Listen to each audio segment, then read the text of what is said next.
Hey everybody, it is Radley here with the Angel Tarot Show and your Angelic Weather Report. Angelic Weather Report? Well, if you haven't been paying attention, I did a name change. I changed the name of the Energetic Weather Report to Angelic Weather Report. Let me know what you think about that. I'm super excited about it because I think it really tunes into the connections that I'm so interested in helping you to be able to create. We also have a brand new format. If this is your first time for seeing us in January, things are going to look a little different. So we're going to start though by talking about something that's really on my mind right now, and I'm calling it optimistic empowerment. Optimistic empowerment. And so optimistic empowerment is where we stay in a place of faith and confidence that we have the ability to change our lives in a way that really does matter to us. Now, this comes a little bit from a concept that was presented to me recently called radical acceptance. Radical acceptance. And so, especially for you therapists out there, I'm really interested in what you think about that. So, radical acceptance is this concept that says whatever is going on in your life that's really difficult and really challenging, if you truly feel like it is unchangeable, then it is necessary to do something along the lines of radical acceptance, where we accept the thing that we cannot change and accept this unhappiness in our life in order to try to help us to find some peace. Now, that's me paraphrasing it in my way of looking at things. Now, when I started looking into radical acceptance, I really got stuck because I believe very much in our empowerment and the law of attraction. And so to me, I had this real challenge of, well, radical acceptance means accepting things the way they are, even though you don't like it. Law of attraction says whatever you believe is what you're going to bring more of. And so I saw this head-on collision between this concept of radical acceptance and law of attraction.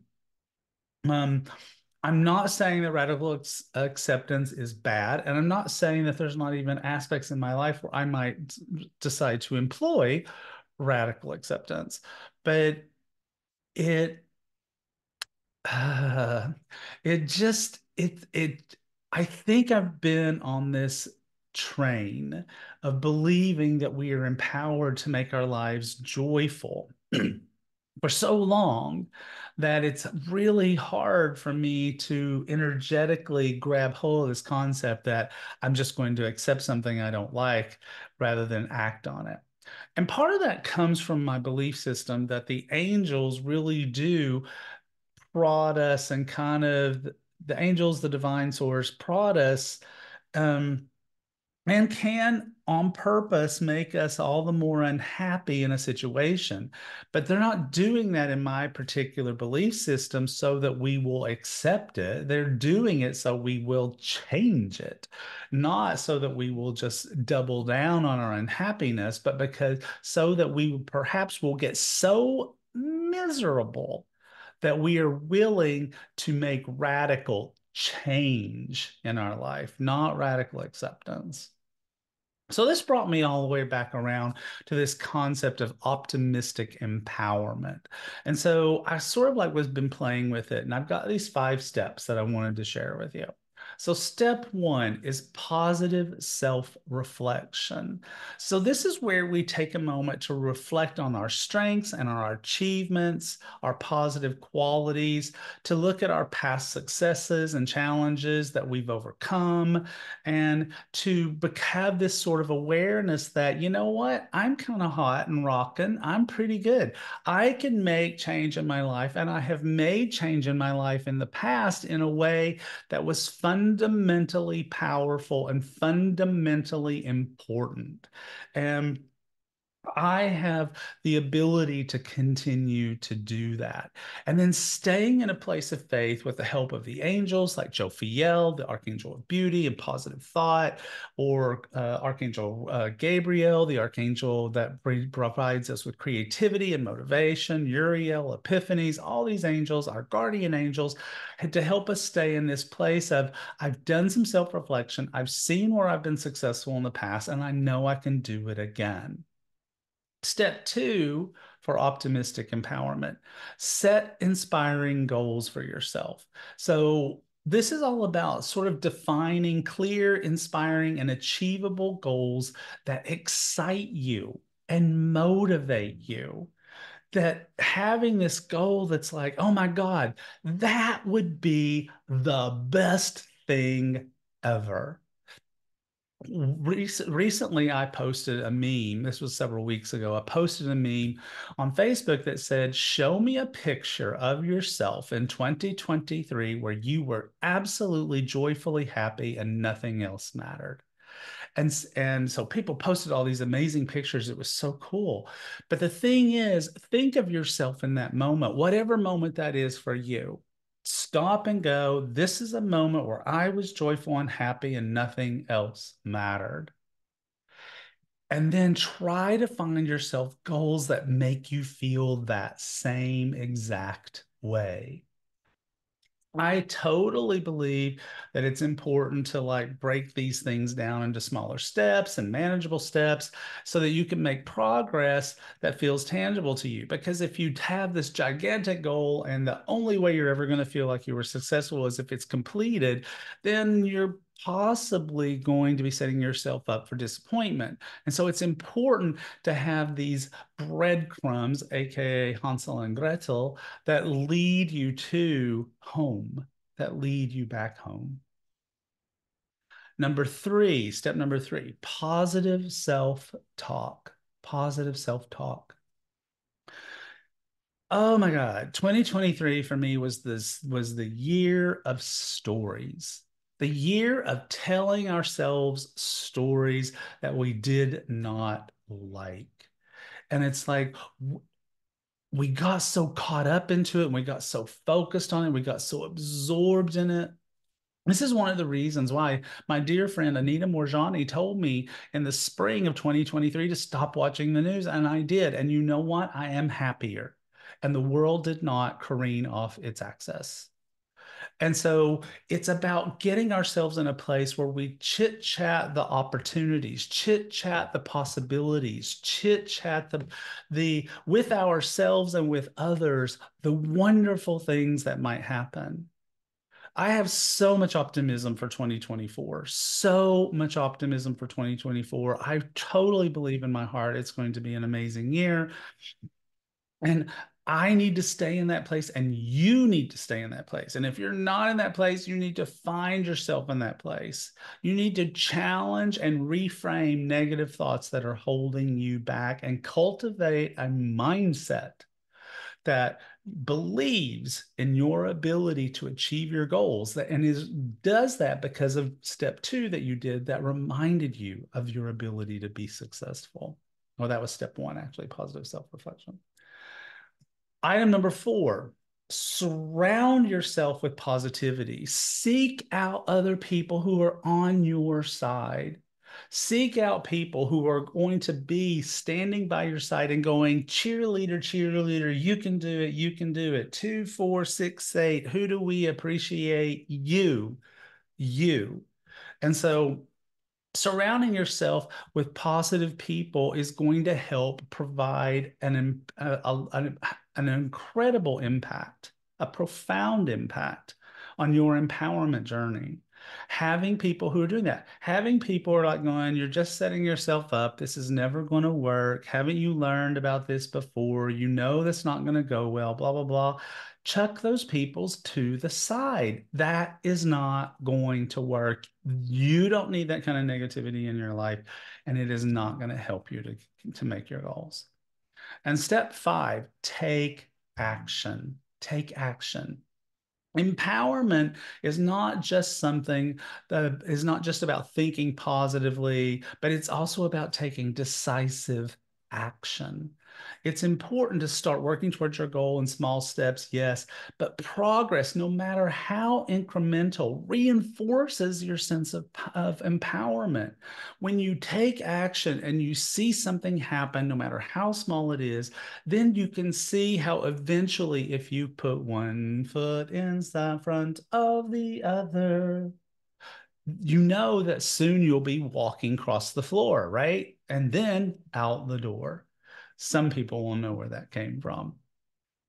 But so those are my 5 steps for optimistic empowerment: positive self reflection, set inspiring goals, positive self talk, surrounding yourself with positivity, and taking action. Taking action. So let's turn our attention now to the angelic weather report for when is it? I didn't leave my oh gosh, we are already in February, heading into February, folks. We really are. It's amazing, but we are headed into February. And so this is the angelic weather report for January 28th through February 3rd. January 28th through February 3rd. So I am using 2 decks today. I'm using Angels and Auras Oracle cards, my deck that I created with Dougal Fraser. And I'll talk to you a little bit about how this deck works. But I am also using an old time deck of mine called Archangel Power Tarot cards, a very successful deck, continues to sell very, very well throughout the world. People just love it. And I wanted to bring it back. Now, why am I using 2 decks? Well, because I'm doing 2 different things. First of all, I'm using the Angels and Auras deck for the literal angelic weather report itself for January 28th through February 3rd. And this is 3 cards that all work together to provide you with information that you need about what is the energetic vibe for this particular week. Now, in 2023 and 2022 and before that, I used to pull for you these cards that I called your personal archangel of the week, but we've tweaked that. We have changed that up. And so what I have started doing is for each card of the week, you've got an archangel that works on the energy that comes from that card. And I have chosen them for you by pulling cards from the deck. Sometimes I choose them because I'm like, no, this is the right one. In today's case, I just shuffled cards and pulled 3 cards, and they were spot on, as they are often wont to do. Now, that does not get you out of your part of this intuitive exercise in the Angel Tarot Show. That's coming up a little bit later. Stay tuned. I think you're going to really like that. But the thing that you need to remember is that in Angels and Auras, there are 2 aspects about those cards that are different than other Oracle card decks. The first aspect is that these cards are meant to be read upside right or upside down. Upside down sometimes is called reversed or inverted, but they have different meanings based on whether they're upside right or upside down. Also, each one of these cards has color activation. This is a concept created by Dougal Fraser that helps you to understand how energy, wrapping yourself up in the energy visually or physically. Basically, I'm wearing a color buffet for Dougal Fraser today. But there is a primary color that is in my shirt. If you are watching this on YouTube, that is the color that was in literally every card that we had today. And I'll explain that to you even if you're listening on the podcast. All right, so let's get started. So the first card we have is card number 20. It's Don't Compromise. Don't compromise. And the card says boundaries, assertiveness, courage, and staying in an unwavering place. Well, you know what? That fits a lot with what we were talking about with positive empowerment earlier. The need to stay in a place of boundaries and assertiveness, courage, and being unwavering. Sometimes we have people in our lives who really want us to do what they want instead of what we know that we need to do. Don't compromise shows up when it's saying you need to stay true to yourself. Now, the color activation for this card is orange and red. Orange energy encourages healthy boundaries and thriving relationships. The color red allows us to perceive the energy exchange with others. Card number 2 is called Renewed Connections. Renewed Connections. But this card is inverted or upside down. When it is upside down, it talks about feeling isolated, estranged, separated, or holding grudges. So here we have this energy that could be in our life because we decided to not compromise, and maybe somebody else is not happy about it. Or maybe we're in this space where we're having to let go of something that we don't really want to let go of, an energy of unforgiveness, an energy of unwillingness to change. But here's this energy, this renewed connections that's saying, nah, you need to make the changes that are necessary in your life. Now, the color activation for this particular card is orange and turquoise. Are you starting to see a theme here? Orange and turquoise. Again, orange energy is activating the natural counselor inside. This energy will help you to navigate any relationship dynamic. Radiant turquoise light will help you release any ill will or feelings that are holding you back from deep healing. And finally, the last card is literally Divine Self, the orange core card. Orange is all over this reading, and I'll give you a little bit more insight into that in just a moment. But this card talks about intuition, balance, connection, and spirit. And so this is where we are connected to our intuition, connected to our divine guidance. It is that part of source of the angels that connects to us, our divine self, and allows us to be able to make the decisions and choices that we need to make. So when we read this all together, we've got you need to not compromise. You need to not let other people get in the way of going where you want, or you might need to do forgiveness work, and your divine self, your intuition and intuitiveness will help you get there. Now, color activation again, orange is the color of balance and intuition. It represents your highest self, the part of you that fully trusts your perception. Your messages flow clearly and you see light in all things. You see, Dougal talks about orange as being where psychology and spirituality interweave. Interweave. It's a card that looks for balance and it looks for perceptions. And it's when we really want to feel connected. Orange is the color that helps us to be able to do that and helps us to be in a space where we can look for calm and a sense of allowing for overreaction to not be a part of our lives. So let's talk about the archangels that can help us with this. With this Don't Compromise card, the archangel that I chose is Archangel Raguel. And Raguel is this archangel that is known for helping us to make friends.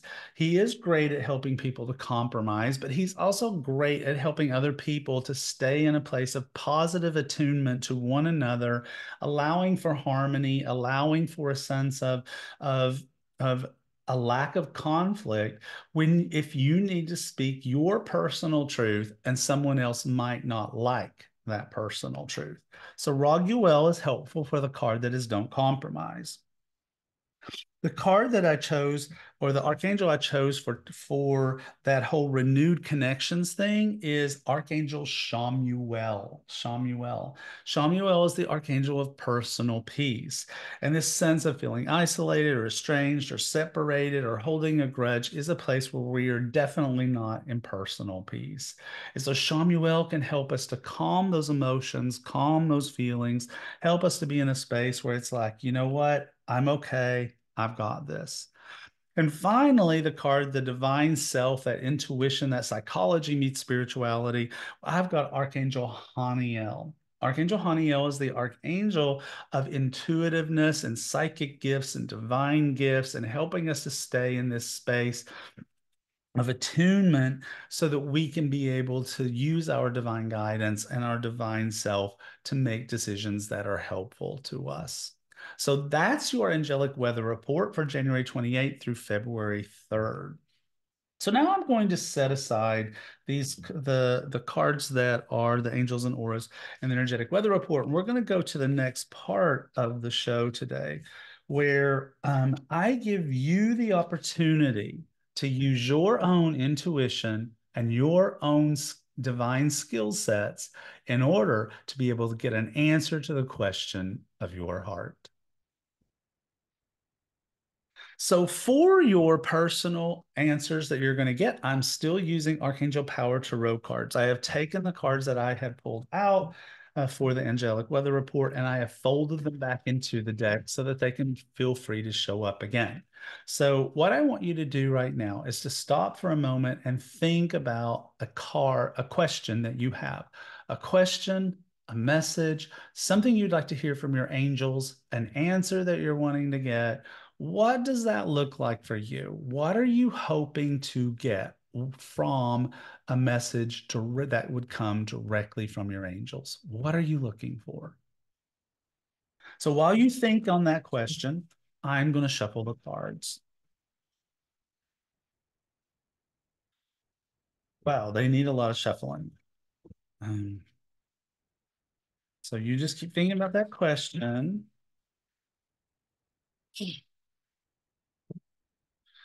And now what I want you to do is I want you to tune in. This is purely an intellectual, an intuitive, sorry, not intellectual, intuitive exercise.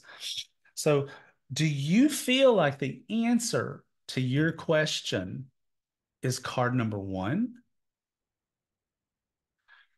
Is the answer to your question card number two?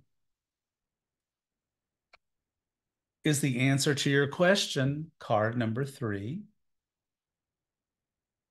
Or is the answer to your question card number four? Which does it feel like for your personal message? Is it card number one, card number two, card number three, or card number four?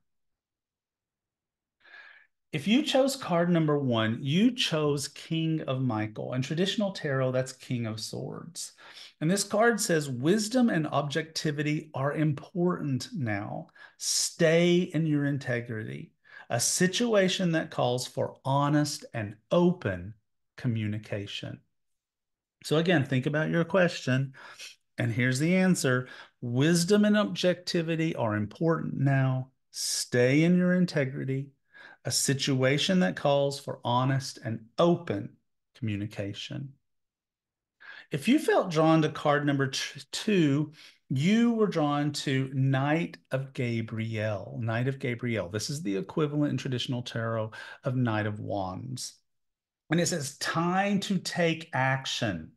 Time to take action, great passion for a cause, instinctively knowing just what to do. So, again, think about your question. And the answer is it's time to take action. You need great passion for your cause, and you instinctively know what to do. If you felt called to card number three, then you were called to the card called the world, the world. And it says a very happy ending, coming full circle, spiritual growth and insight. Hopefully, not, and believe it or not, not necessarily always, but hopefully for you, it's exciting to think that the answer to your question is a very happy ending, coming full circle, spiritual growth and insight. And finally, if you were drawn to card number four, you were drawn to a card that I call perspective, but in traditional tarot is called the Hanged Man. And it says, there's a better way. Pause for reflection and insight. Dare to be different. So if your question was card was number four, think about this as your answer. There's a better way. Pause for reflection and insight. Dare to be different. So that's your personal answer for today. So I want to do just a brief little meditation for you to get you through this week. If you're driving or if your focus is somewhere else, then make sure you don't tune into this too much. You need to stay focused on what you're doing. But we're just going to ask Archangel Michael to help sever our energetic connections to fear and worry and anxiety and anything that is holding us back from being able to stand in our power and to not compromise. We're asking Raguel to help us with any kind of conflict with other people that comes because you decide not to compromise, but to stay on your path. And we're asking Haniel to help you to be able to connect to your intuition and your guardian angels to be able to help you to go to the space and place that you need to go to in order to find true joy and happiness in your life. So that's it, folks. If you feel called to learn more about angels, you can get started today by my free download and printable Archangel reference guide that you can find at www.radleyvalentine.com/angels. Totally free, and it's there for you to help you to get started. Thanks for watching us here on YouTube. If you are listening to this podcast as distributed by mindbodyspirit.fm, then you can check out exclusive content waiting for you over on that site. In the meantime, I hope you guys have a fantastic week. We are ending out January. The first month of 2024 is already over. I hope that you are already seeing how beautiful it can be.